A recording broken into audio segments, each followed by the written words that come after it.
Alongside the official religions, there have always been esoteric organizations who have devoted themselves to perpetuating their own spiritual heritage throughout the ages. One such organization is the Order of the Rosy Cross, whose existence was made public in the 17th century, but whose origins are more ancient.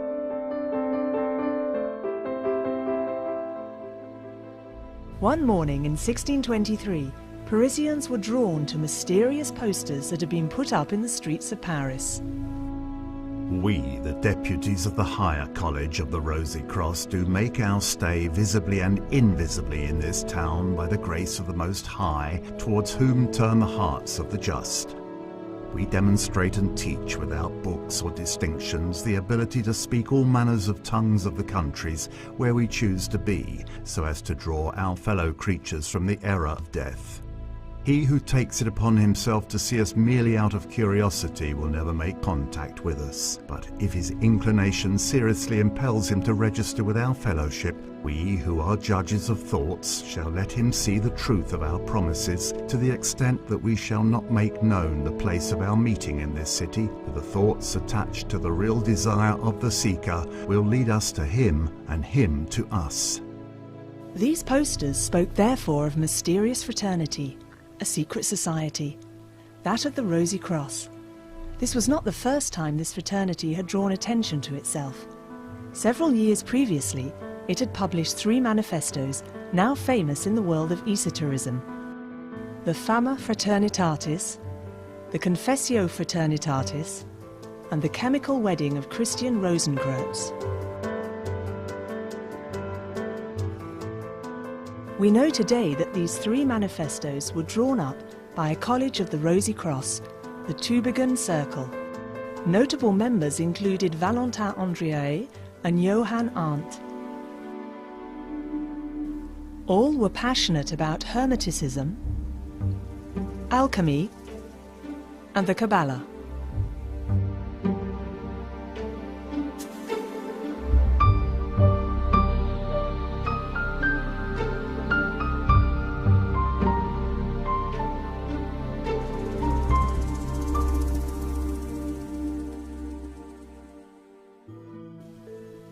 The Fama Fraternitatis, published in 1614, addressed political and religious leaders as well as scientists of the time.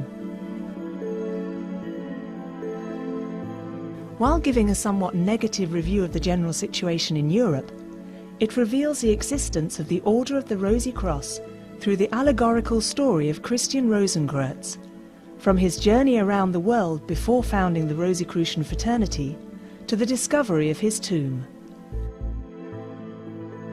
This manifesto called for a universal reform.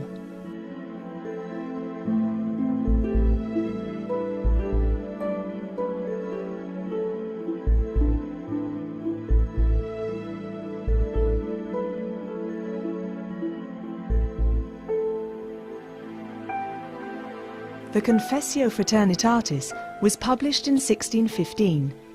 This second manifesto complemented the first by, on the one hand, insisting on the necessity for a regeneration of humanity and society, and on the other hand, indicating that the Rosicrucian Fraternity possessed the philosophical science that would allow this regeneration to be accomplished.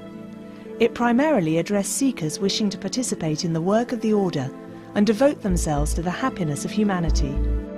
Scholars of the time were much intrigued by the prophetic nature of the text.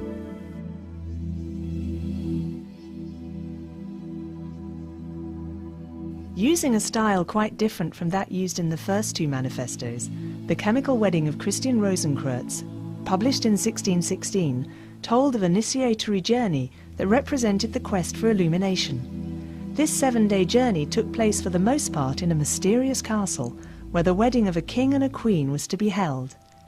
In symbolic terms, the chemical wedding told of the spiritual path that leads an initiate to achieve union between his soul, the bride, and God, the husband.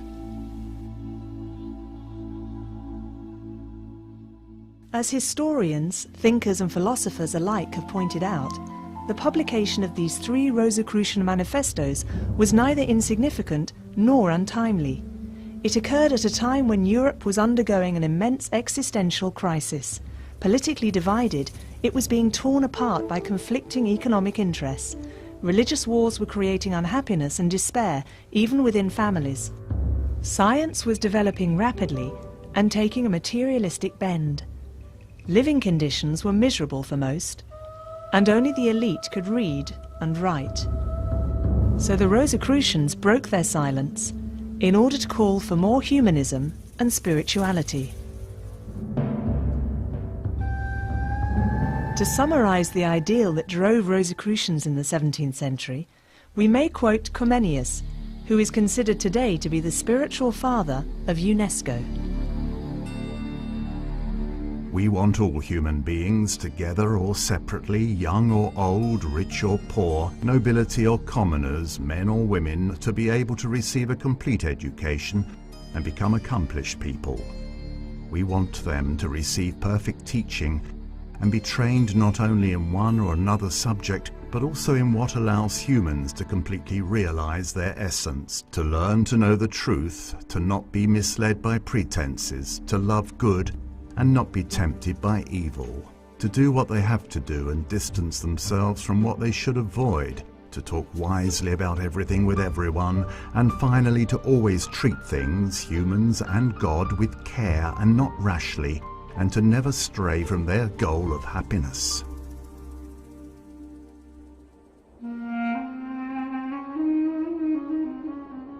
Although it is true that the historic origins of the Rosy Cross date back to the 17th century, it would appear that its traditional heritage goes back much further. Some esoteric historians date it back to ancient Egypt, to the time of Amenhotep IV, better known under the name Akhenaten, who was the first to establish monotheism in Egypt. The majority of Egyptologists agree that mystery schools existed during this era. These were schools where one studied the mysteries of the universe, of nature, and of humankind itself. Such study gave rise to Gnosis, a secret knowledge that was perpetuated over the centuries. From Egypt, ancient wisdom is said to have spread to ancient Greece via the Pythagoreans, then to ancient Rome by the Neoplatonists. The alchemists of the Middle Ages inherited it and finally passed it on to the Rosicrucians in the 17th century. Indeed, in one of his books, Michael Mayer, who was a member of the Rosicrucian Fraternity at the time, wrote, "Our origins are Egyptian, Brahmanic, derived from the mysteries of Eleusis and Samothrace, the Magi of Persia, the Pythagoreans and the Arabs."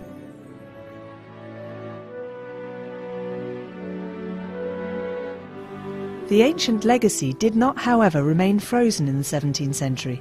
It continued to be perpetuated throughout the centuries and gave birth to several Rosicrucian movements. In the 18th century, the most important of these was known as the Order of the Ancient System Golden Rosy Cross, which had such illustrious members as Prince Frederick William and Duke Ferdinand of Brunswick, who are said to have published the book Secret Symbols of the Rosicrucians of the 16th and 17th centuries. This Rosicrucian movement was mostly interested in alchemy and Hermeticism.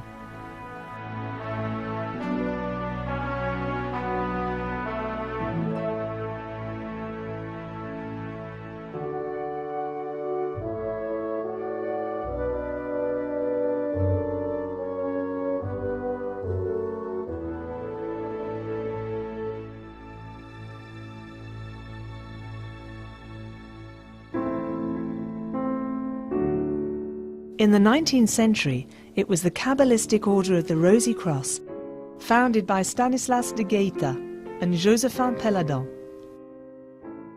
which attracted the most public attention. It was known particularly through the art exhibitions it organized in Paris.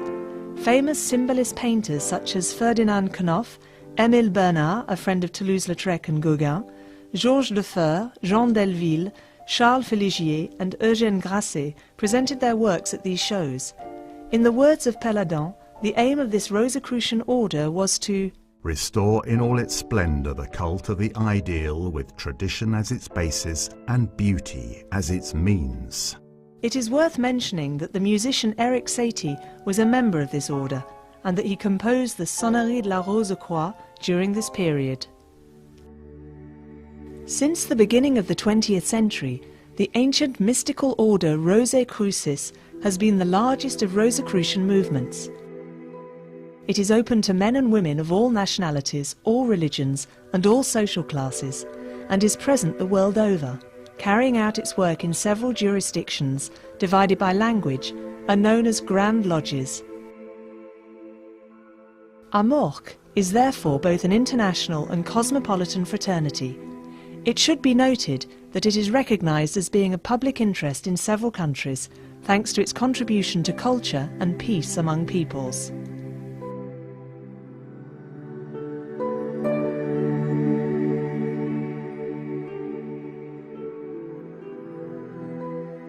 The primary purpose of AMORC is to pass on teachings that are both cultural and spiritual. This is presented in written form over 12 degrees.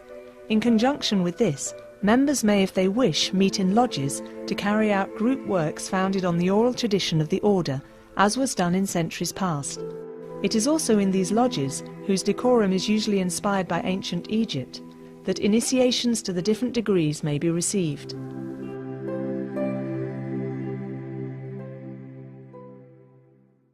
What do the Rosicrucian teachings address?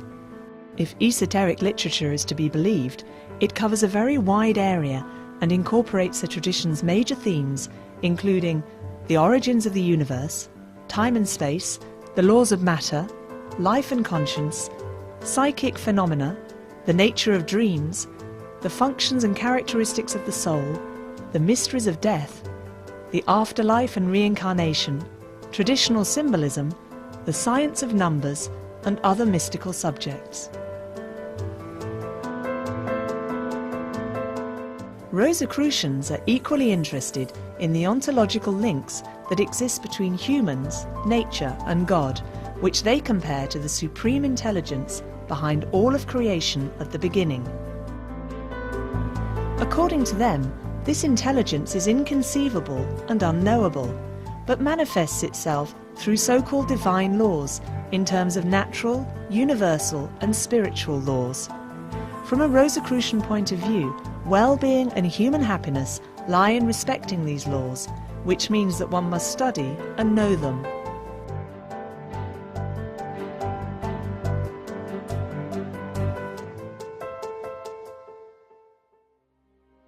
Parallel to its own teachings, the Rosicrucian Order advocates a philosophy founded upon spiritual alchemy. This does not consist of transforming base metals into gold, as alchemists of old used to do, but transmuting the faults of human nature into their opposite qualities, pride into humility, selfishness into generosity, intolerance into kindness, etc. By applying this principle, Rosicrucians work towards self-improvement and strive to become better in their behaviour. Hence the traditional symbolism of the Knight of the Rosy Cross. In general, they believe that if there is evil on earth, it is because humans delight in their weaknesses and do not sufficiently aspire to good. Rosicrucian humanism consists therefore of improving the world by improving oneself.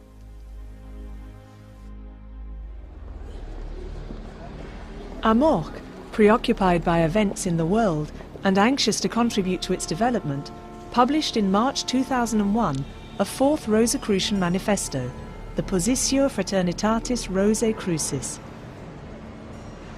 Unlike the three manifestos published in the 17th century, which were essentially aimed at the intellectual elite, the fourth addresses a wider audience. In general terms, it paints a picture of the situation of humanity, a situation that Rosicrucians find extremely alarming.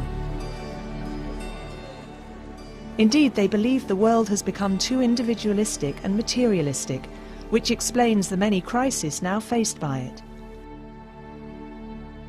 In addressing this crisis, they therefore call for greater humanism and spirituality, which in their view is the way forward to causing the earth to become a place of peace, harmony and fraternity.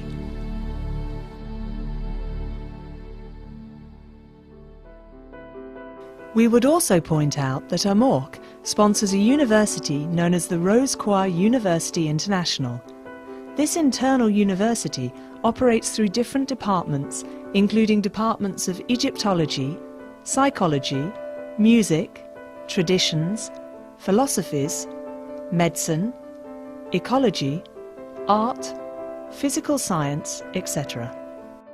Each department makes its work known through conferences, seminars, or congresses open to the public, as well as through books or articles published in Rosicrucian magazines.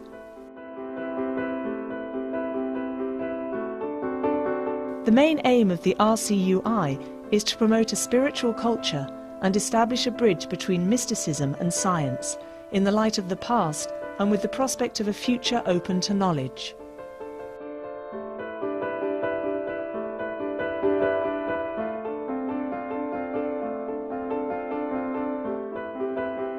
Who married the rose to the cross? Wrote Goethe.